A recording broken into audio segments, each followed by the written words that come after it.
Hello, my name is Mark Salazar. I'm the founder and the CEO of the Hard Knocks Gang Prevention and Intervention Program located here in Pueblo, Colorado.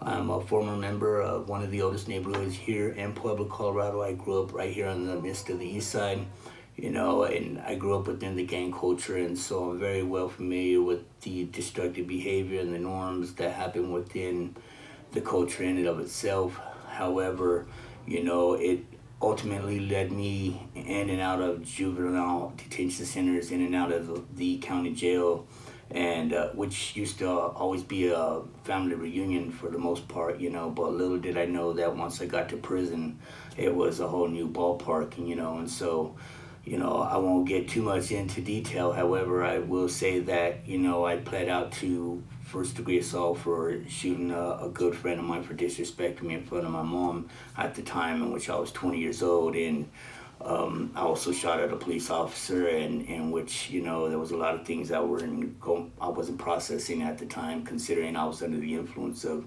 drugs and alcohol. However, people ask me, well, how did you stop drinking, or how did you stop using drugs? And I tell them I went to prison, and that's exactly where it ultimately led me up to. And so, I ended up pleading out to 10 years for first degree assault and 3 years for menacing with a deadly weapon for pointing a gun in an officer's direction. I was shot 5 times, but by the grace of God, I'm still alive and kicking. That being said, I believe that we're all here with a purpose in life, and to find that purpose is a difficult task in and of itself, and prior to me getting out of prison, I know I had homeboys that have passed away that had plans for me to get out here and do the total different opposite of what I'm doing today. However, like I explained to them that, when I get out, I'm going to go back to school, I'm going to get my degree, and I'm going to go back to our old stomping grounds here on the east side and start up my own nonprofit working with at-risk youth. And so I went to prison in 95, and I was out in 2004 February. And so I went in when I was 20, got out when I was 29. And so, shortly thereafter, I went back to school.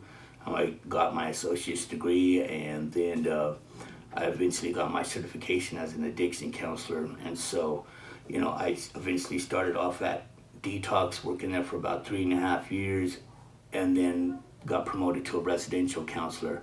And of course, I was making good money doing what I was doing there. However, my passion is working with the youth, because I believe there's more hope for the youth than there are for individuals my age, because many individuals my age are set in their ways.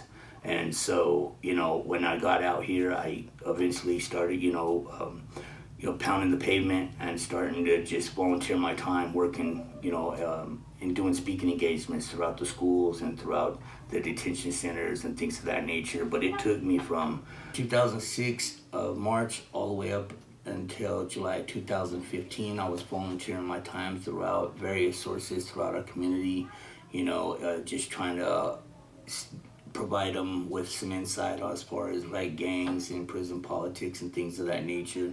However, I stumbled across Lataxion's curriculum, Gangology 101, in which I implement with some of the kids that I work with within some of the schools, as well as out here in the Liberia district, and I provide therapeutic mentoring for some of the kids that are involved in the Department of Social Service. But how I had stumbled across that was that I had purchased this book, The Psychology of a Gangbanger, and at that time, Lataxion was actually incarcerated. And so since then, I know that, he's been out there pounding the pavement, trying to make some things happen out there. And so I want to give a big shout out to him and provide me the opportunity to just share a little bit about myself, and let, in hopes of not to impress you, but to impress upon you that it could be done. That even though you come from the slums, or even though you come from, broken families and things of that nature, that, the impossible becomes possible over a period of time.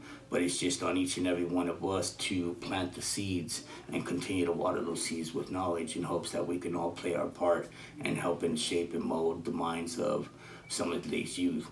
And so with that, I would like to, ask you guys that if you guys haven't read the book yourself or the curriculum at hand, I mean, I would I would encourage you guys to, possibly purchase it on Amazon or get with his action shortly after this video, in hopes that he can, let you guys know how to go about coming across his curriculum. And so with that, I just want to wrap things up and wish you guys all the best, for the remainder of 2020 and moving on forward.